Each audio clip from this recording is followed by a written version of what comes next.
Good morning. Good morning. Again, yes. We open this morning upon a campfire.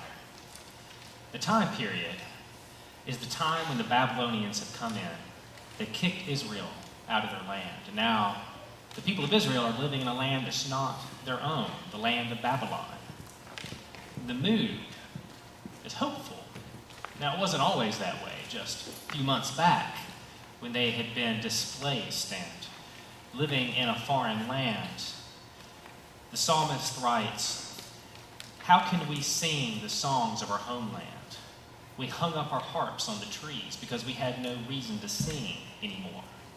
But now, the people of Israel are gathered around the campfire, and they have hope because they've discovered something, or rather, they've rediscovered something. They've rediscovered the Word of God. They hear around the campfire as fathers tell their sons and daughters these stories that have been passed down from God to Moses, their forefathers, and then back again. They hear these stories and it fills them with hope. Now, one of the stories that they would be filled with hope the most of out of those first 5 books was Exodus.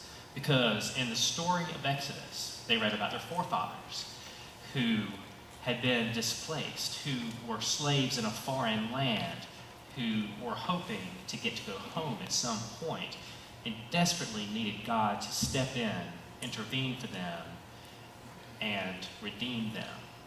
And when the people of Israel heard about these stories, they say, wow, this is us. This story applies to my life. This is exactly what I'm going through right now. So what my ancestors went through and how God stepped in and did for them, this is what I'm going through. And maybe if I return back to God and return to the scriptures and pray to God, he'll step in my life, just like he did my forefathers. So the scripture that had been neglected for so long, suddenly fathers are telling these stories around the campfire again.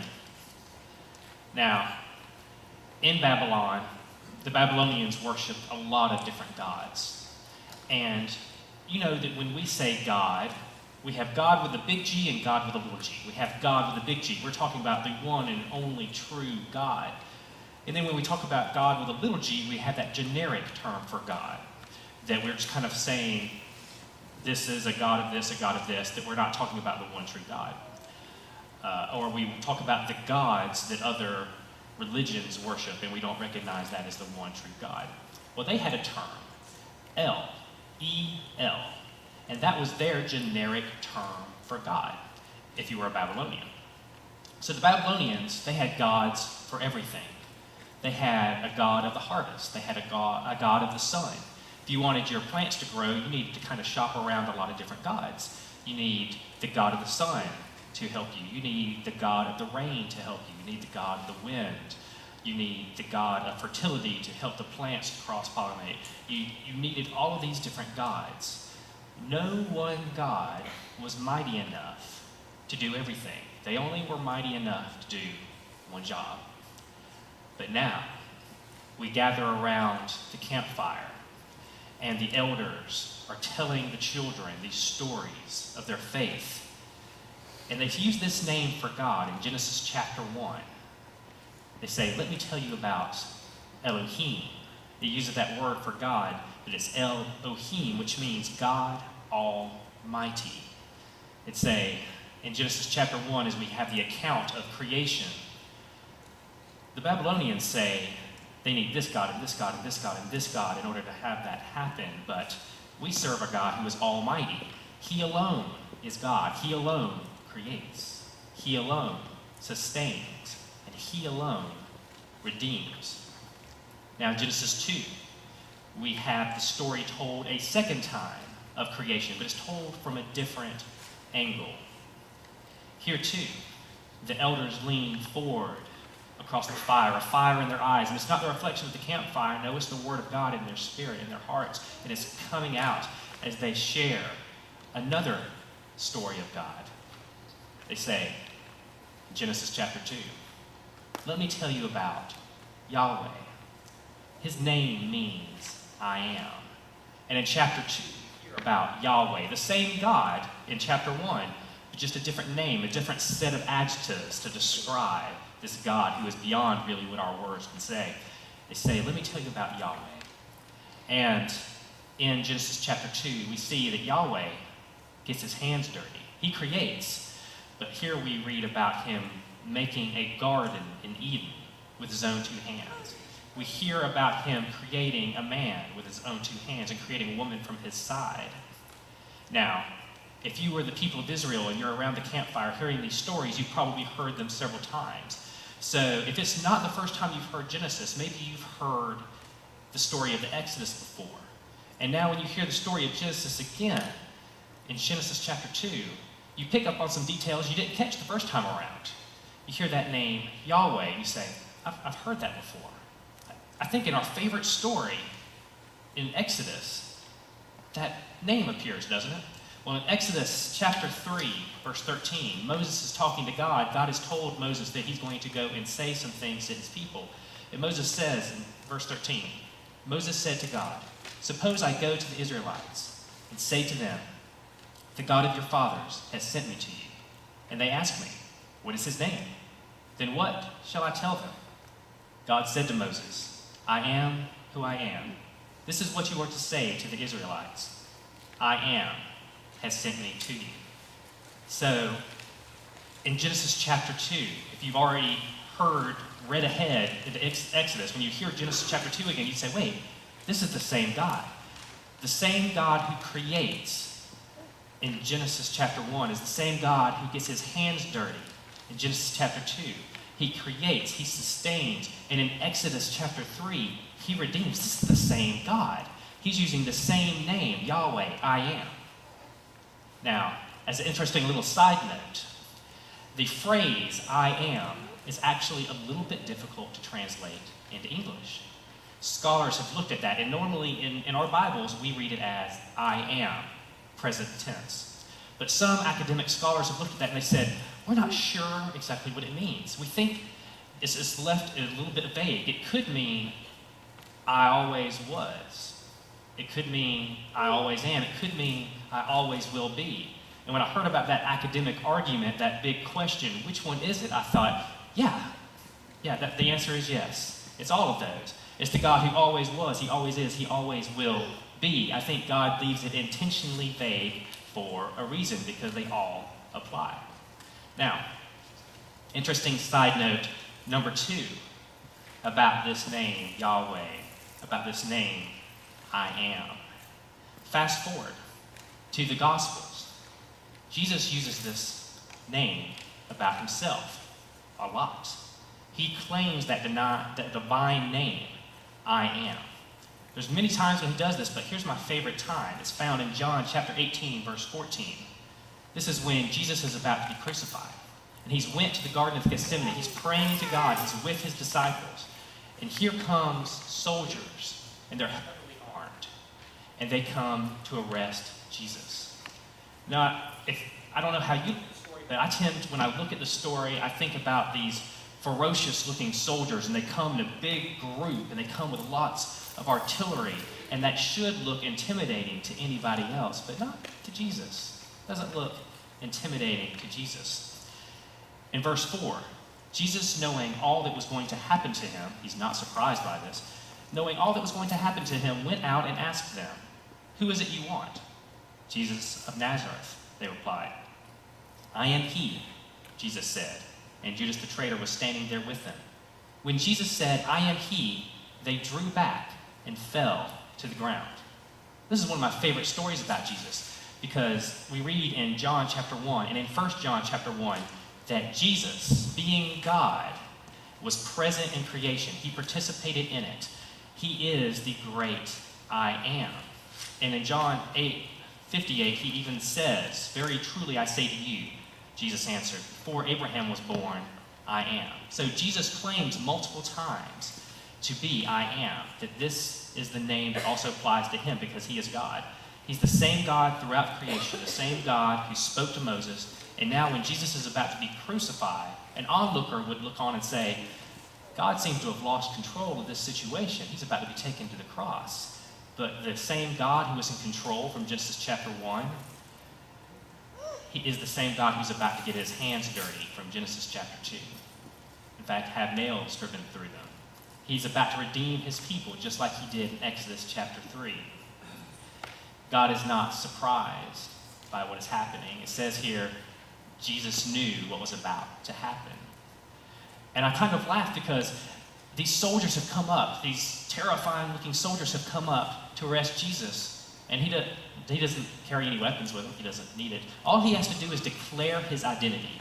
He declares that divine name, I am. And suddenly, the big scary soldiers are falling around like the Three Stooges. They're falling on the dirt. Now, if Jesus wanted to, he could have said with a word something else and just keep on knocking them down. He could have had them run in fright and flee. But he knew what he was doing. He allowed them to arrest him. Not because they overpowered him, certainly not. All he has to do is speak a word and they fall into the dirt. But he allows them to take him to the cross, ultimately. Now, when we look back in our text in Genesis, God makes a man out of the soil, and he calls him Adam. The translation for that is mankind. He pulls him out of the soil. And this interesting word for soil, Adamah. It's Adam with an AH at the end of it. That's it. So Adam's name reflects where he has been brought up out of. And God even reminds him about that in Genesis 3:19. By the sweat of your brow you will eat your food until you return to the ground, since from it you were taken. For dust you are, and to dust you will return. Another interesting side note, when the serpent receives his curse, he's told that he will crawl on his belly and he will eat the dust. Well, who is the dust? You and I. So the serpent seeks to devour us. There's a little play on words there. In Genesis chapter 2, God puts Adam in the midst of the Garden of Eden, meaning paradise. There's several streams that pass through the garden. Now, I'm not going to cover all of the literary devices that are in play here, but the name of each stream is a pun. In Genesis 2, we have a little pun, a little foreshadowing about what's to happen in Genesis 3. So the serpent is kind of played in with the name of one of the streams. Man coming to life is played in. There's some other literary devices that are beyond the scope of what we're going to talk about today. But suffice it to say, everything that's about to go down in Genesis chapter 3 has been very subtly alluded to. And if you are a Hebrew scholar, hearing it in the Hebrew with the rhyming structure and everything, you pick up, oh, you were giving me a little hint. There was a little allusion, and I didn't quite catch it by the time you get to Genesis chapter 3. So when you get to Genesis chapter 3, or before that, I guess, God creates the first woman out of Adam's side. And Adam names her Eve, which means the mother of all the living.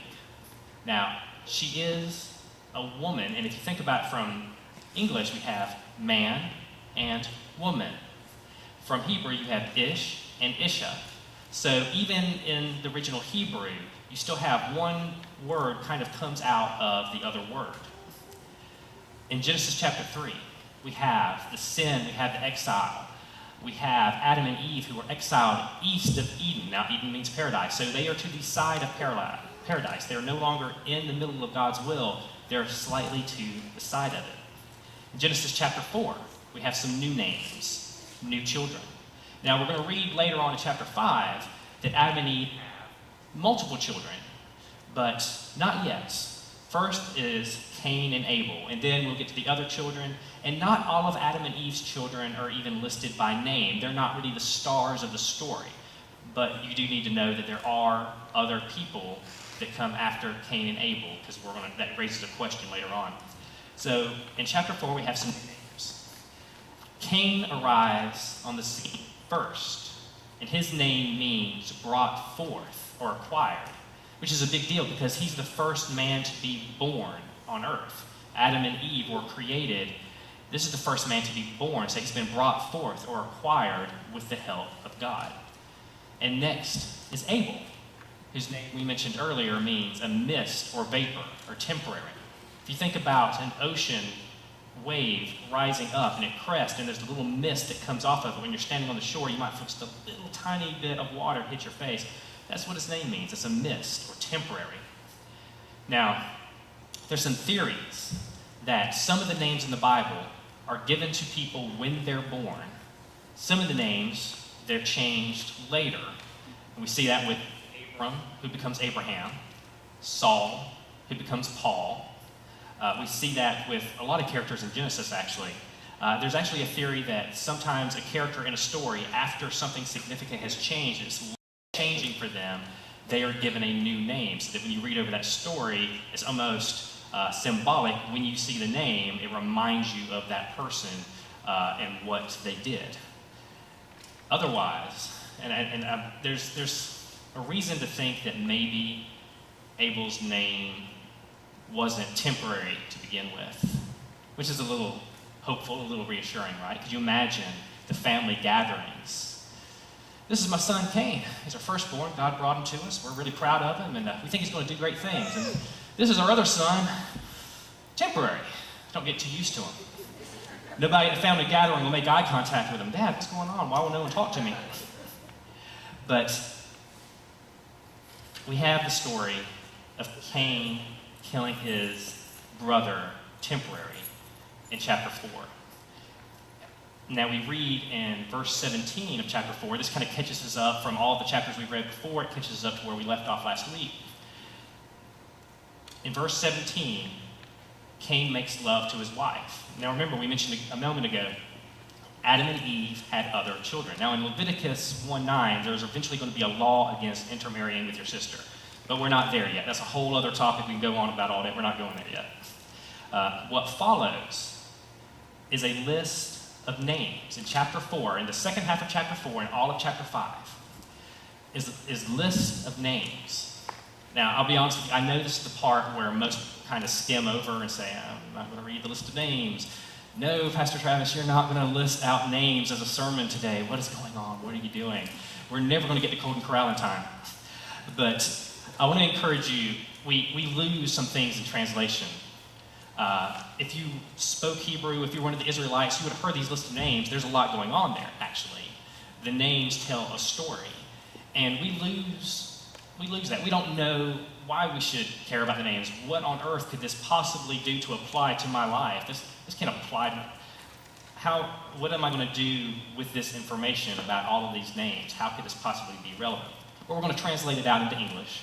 And we're going to show you. I don't normally like to spend too much time translating things out from Hebrew, but this is pretty important.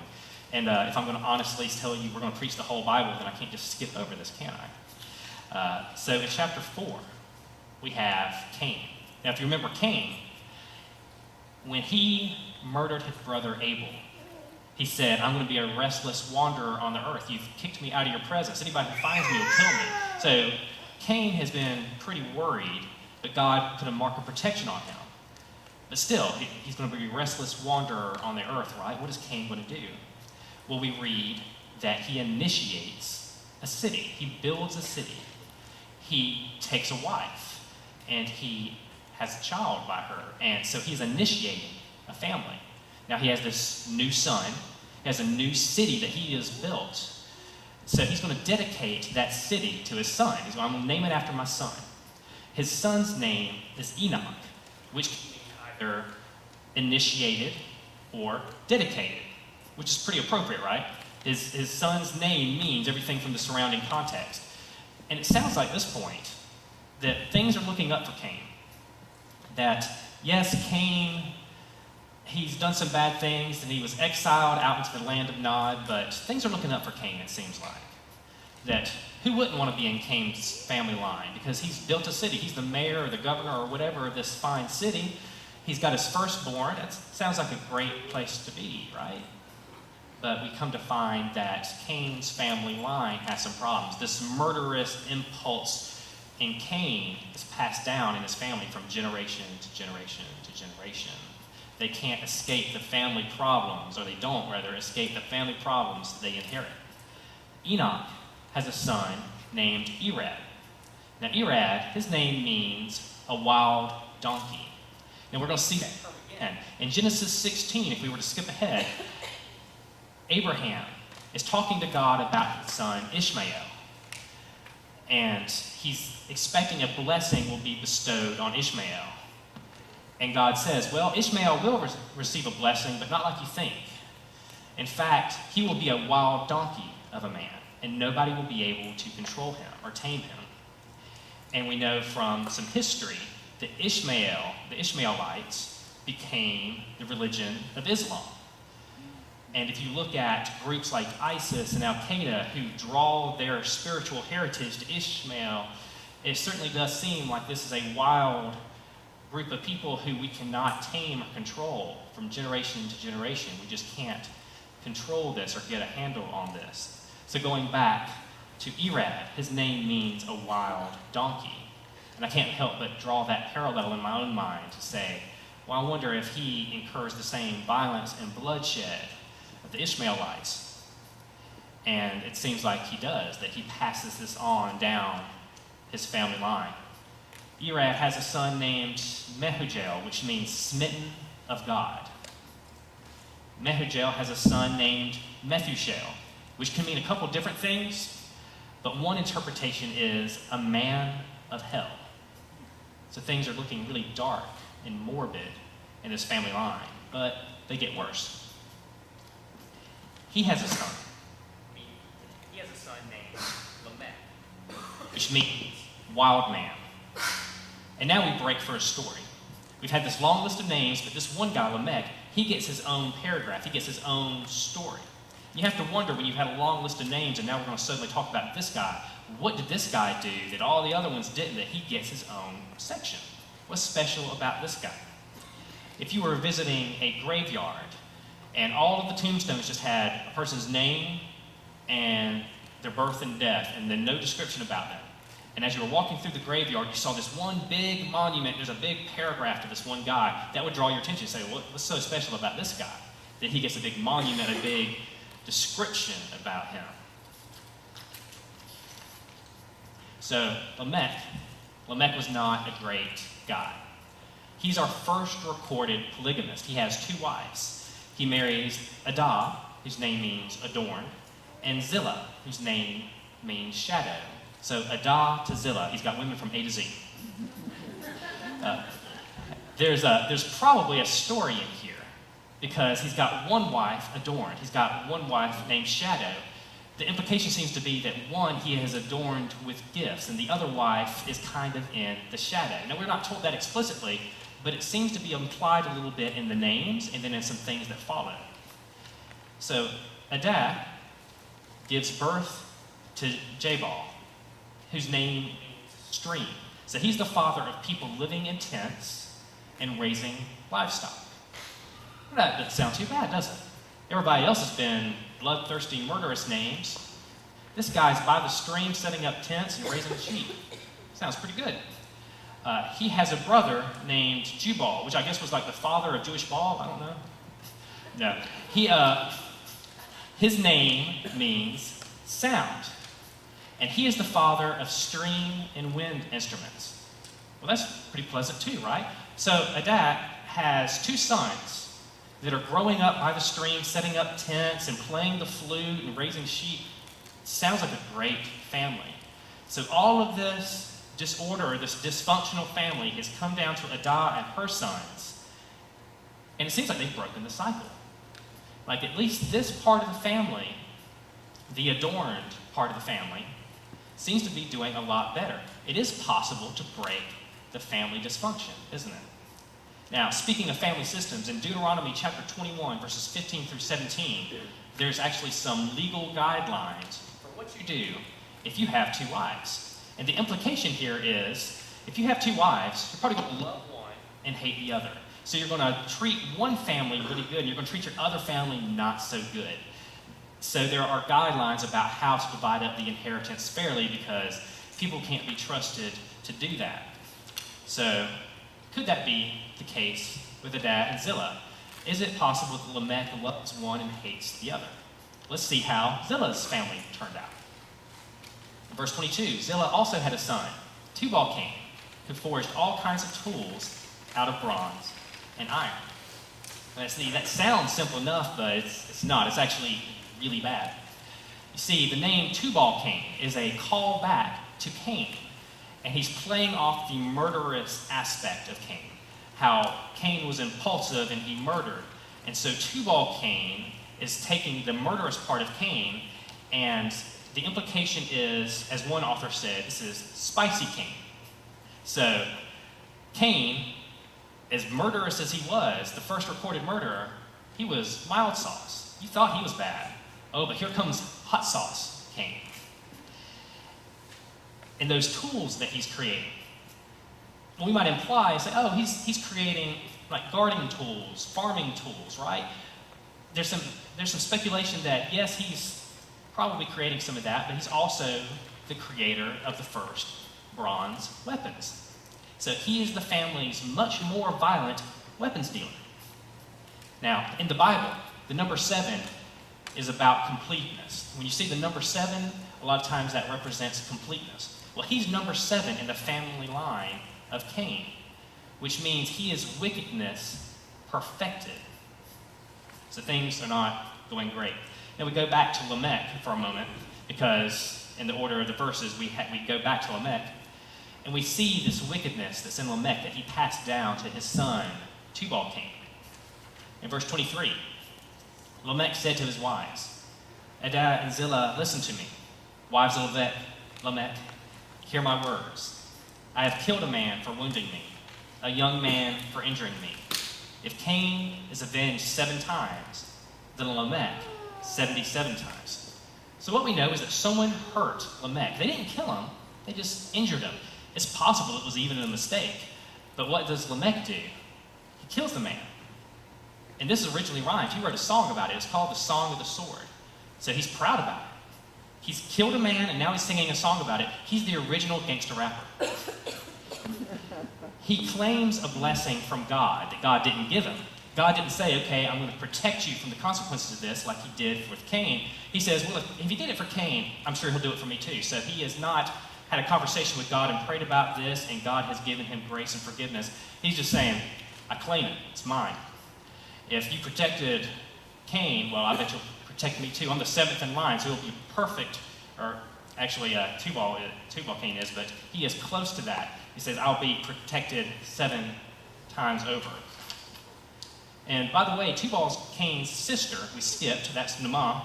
Her name means pleasant, which doesn't make it pleasant, right? Doesn't make it any better. You've got kind of a war zone going here. It's almost like you've got one delicate, beautiful flower in the middle of a war zone, because you've got Tubal-Cain, spicy Cain, or you might say Cain 2.0, who is out there and causing bloodshed, and we've got the weapon dealer, and we've got the original gangster rapper. So it's not a great, healthy family system.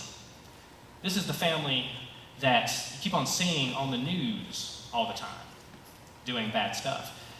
This is the family that a teacher has one of the boys in her classroom, and then years later has another one of their sons in the classroom and says, I quit, I can't do it, I can't do this. Especially when Tubal-Cain, spicy Cain comes along. So it's about time for some good news, right? You got this awful, dysfunctional family. It's time for some good news.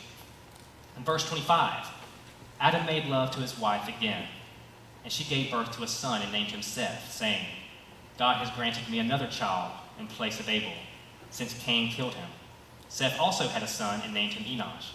At that time, people began to call on the name of the Lord. Now, Seth's name means replacement. That's not a name that's attributed later. That's what Eve calls him in the moment. It's in the text. That's not really what you want to write on the family newsletter, right? You send out the family newsletter, say, hey, everybody, y'all know Cain and his rowdy bunch, the black sheep of the family. We try not to talk about him. Well, you know how he killed my sweet, innocent angel Abel, right? Well, I got a new son, named him Replacement, so we're hoping to have a better turn of events with that family line. Well, they do have a better turn of events with that family line. Seth, the replacement, has a son named Enosh, which means mortal. Then we get into chapter 5, and things get really interesting in this long list of names. Because we start over again describing the family line, but this time we don't mention Cain and his family at all. It's like they don't even exist. Metaphorically speaking, all of their pictures have been taken off the walls. All their pictures have been taken off the mantles. Now we're just going to talk about Seth and his bunch, the hopeful family line. We're going to start all over again. It's also unique in that each time a son is mentioned, it's mentioned that there were also other sons and daughters born, but they're just not on the list.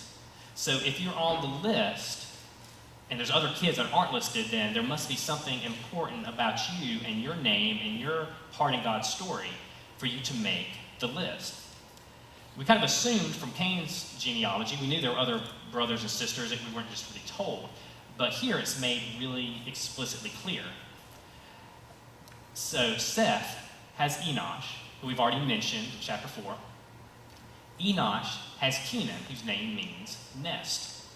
And Kenan has Mahalalel, whose name means praise of God. And the way I think about that is, you think la la la la la is almost in his name, right? Mahalalel almost sounds like la la la, he's praising God. And Mahalalel has Jared, and you'd think he'd probably open up the first jewelry store. But his name actually means a descent, as in you're descending down a mountain or walking down a hill, which if you open up a credit card at the jewelry store, it can go downhill from there, so that works. Jared has Enoch. Now, if you count Adam in this list, he's the seventh name. So not everybody made the list. So what's special about Enoch? You remember in Cain's family, Lamech has, depending on how you count it up, Lamech is either number 7 if you count Adam, or if you go down, Tubal-Cain is number 7. So there's these murderous tendencies in Cain's family line. But unlike Tubal-Cain at the murderous number 7, if you were touring a gravesite, you wouldn't see a gravestone for Enoch because he's not there. He never died. God took him up. It says that in verse 24, Enoch walked faithfully with God, then he was no more, because God took him away. So we read that he is in habitual fellowship with God, that he was a righteous man before God, and he's taken up into heaven without dying, which is something that only happens one other time in the Bible, and that happens with Elijah. The scripture says that he walked with God. Now, nobody else in the family line, from Adam all the way over here, does it say he walked with God. But after this, very shortly, we're going to see one other person who it says walked with God. So Enoch is going to pass down a spiritual legacy through this family line. Before he's taken up, though, Enoch has Methuselah, whose name means either javelin or scent, which is kind of an interesting departure from the name. Everything in Seth's family line has seemed to be non-violent, and now we've got this guy who is sent like a javelin. He lives nearly 1,000 years. And the next one we have is a really interesting departure from the names. We have another son named Lamech. Now this is a different Lamech, just like there was a different Enoch. But why on earth, after everything that happened with Cain's Lamech, would you name your son Lamech? I think I would scratch that name off the baby book. But this is a different Lamech. See, in Cain's family, Lamech, whose name means powerful, boasts about his own power in killing somebody. But over here, in Seth's family line, this Lamech uses his power to pronounce a very powerful prophecy about his own son. Now we'll read next week in chapter 6 how the world at that time was wicked. Things were bad. They were really, really bad. The effect of the curses on mankind were felt even to that day, past all of these other generations. The effect of the curse was being felt even that day. So let's look at what Lamech says of his son. He named him Noah and said, "He will comfort us in the labor and painful toil of our hands, caused by the ground the Lord has cursed." So Lamech looks forward to a time when man will no longer live under the curse as a result of his actions. Lamech looks forward to a time when someone will come from their bloodline who will bring peace to the people and reverse the curse. That sounds an awful lot like the Messiah, doesn't it? It sounds like he's looking forward to the Messiah. Now, there was a prophecy about the Messiah in Genesis 3:15, when God is talking to mankind, and he's talking to the serpent. He says, I will put enmity between you and the woman, and between your offspring and hers. He will crush your head, and you will strike his heel. Now, that's a verse about the Messiah to come, The Messiah will come and step on the head of that serpent, that he will destroy Satan. So there's that prophecy about the Messiah to come. So it's reasonable to think Lamech might be looking forward to that Messiah. He says, I think this guy might put an end to our suffering. We think that maybe even Eve expected Cain to be that Messiah, which makes sense. Because in chapter 3, all of this sin and suffering, and God says that there will be a Messiah to come. Well, it has to come from her offspring, right? She doesn't know when it's going to come, but there's always that possibility that from her own offspring, a Messiah might come to fulfill that prophecy in chapter 3. And Cain is born, and he is not it. He's not the Messiah, after all. Noah is going to play a large role in setting things right, but not in the way that Lamech might have imagined. So what can we learn from these first 5 chapters and all of these names that have all of these meanings and tell all of these backstories, these little hints, these departures in the text? What can we learn from all that? The first is that we learn that God is almighty. He's not like those other gods. He is almighty. He's from the first to the last. God is there and has been there and will always be there. He is involved intimately in his creation. He creates with his own 2 hands. He has big plans for mankind. But mankind, when given a choice, they rebel against God. And still, God keeps trying to coax man back and to make provision for him. When Adam and Eve sin, God makes clothes for them, and he sends them away. When Cain sins, he puts a mark of protection on him to protect him. The God who is always there, he keeps making provision for us. Even though we keep making mistakes, he keeps on making provision to cover over us. We not only sin ourselves, but we pass on our bad habits to our children. We see that with Cain's family line. All of that dysfunction in Cain, it doesn't really go away. It just keeps on going throughout his family line, with the exception of Adah and her children that break the cycle. So we see, just like God told Cain, you can do right. You're capable of doing right, even though your parents sinned. We see Adah and her children who actually seem to have a good, wholesome life and break the family cycle. We see the determination of God to bring redemption to his people. It didn't happen through Cain's family line, but he would make it happen one way or another. So he makes it happen through Seth's family line. If we trace the family tree after Noah, it goes all the way up to Jesus. That's the Messiah everybody was talking about. That's the Messiah everybody was waiting for so long. A time when, against possible odds, just like he had done before, God is going to make provision for his people who are wicked. Now, the application for our lives this morning is that we keep on messing up. We keep on derailing the train, and the more we derail the train, God keeps on laying fresh tracks. It's like when Jesus was arrested in the Garden of Gethsemane. He knew what was going to happen. He wasn't surprised. And he willfully walked in to that arrest and into crucifixion to reconcile us to God, just as he had been doing all along. He covers over us. He makes provision. He puts his mark on us, that God does everything that he can possibly do to cover over our sins if we will just accept it. If we will just accept that sacrifice that he continuously covers over us. He keeps on laying fresh tracks so that we can get back on track with God once more. His redemption for so many wicked people is available to you as well. Don't ever say, I can't come to Jesus because of what I've done. Oh, look at all these other people in the Bible who did such terrible things. If God can redeem them, then he can certainly redeem you. Another lesson is that we are not meant to keep on living in our mistakes. Like God tells Cain, you can do right. And maybe you come from a family where there's a lot of family dysfunction, a lot of bad things happening in the family, and it's come down to you. Well, you don't have to live in that dysfunction. You don't have to carry that on to your kids and your grandkids. You don't have to make the same mistakes that other people before you made. You can break the cycle. That it's not written in stone. Somebody in your family was addicted to drugs, so You have to be addicted to drugs. Maybe somebody was an alcoholic, so you have to be an alcoholic. Maybe they were abusive to their spouse. Do you carry that on? We see all these things that carry on in family lines so often, but not for everybody.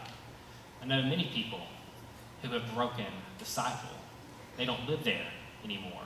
They don't make the mistakes that they were born into in their family or the things that they see in their neighborhood. You don't have to live there anymore.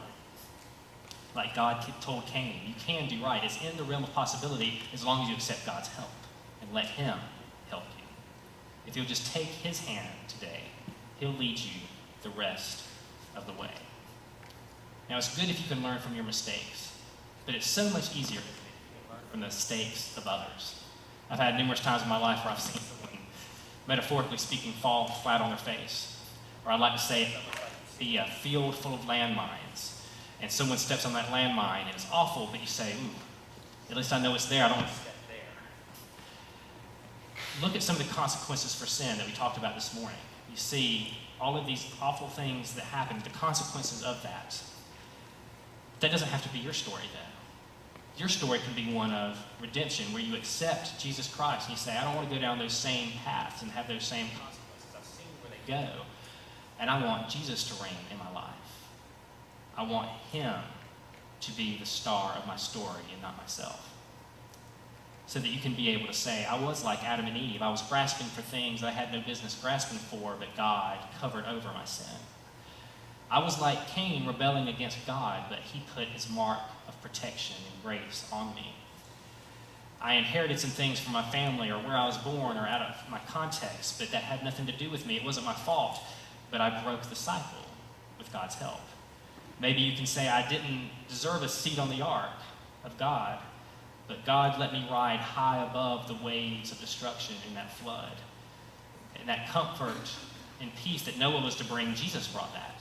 He brought that comfort and peace into my heart while the storm went on underneath my feet. You can choose Jesus today. You can put your trust in him. Maybe for the first time, or maybe you've walked away from Jesus and you need to return back to him. Or maybe your walk with the Lord is strong, that you don't have a church to call your own. You're not a member of a local church. And you want to cling to this family of fellow believers who we are all imperfect. We come with some things in our name, some past, some context, but God gives us a new name, and we all join in that mission together to embrace what God is doing in our lives. I know it can be intimidating sometimes to step out of your seat, but if God calls you to make a decision this morning, won't you please step out for him who stepped out in history for you? Please come forward as we sing this last song.